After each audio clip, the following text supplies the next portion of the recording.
Happy low carb po sa ating lahat. So gagawa po tayo ng ating low carb sandwich wrap. So ayan po, kailangan po natin ng ating wrapper sandwich na ginawa po natin kung nakita nyo po sa aking recent videos. Tapos meron tayong salad, green salad po.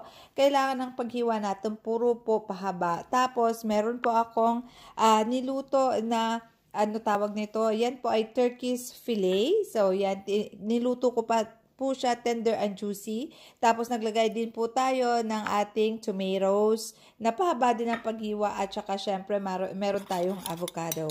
So yan guys ang ating ginawang homemade sauce. Yan po ay mustards, olive oil at saka apple cider vinegar lang po yan. At saka meron siyang herbs na nilagay ako. Depende na po yan sa inyo kung ano pong gusto nyo.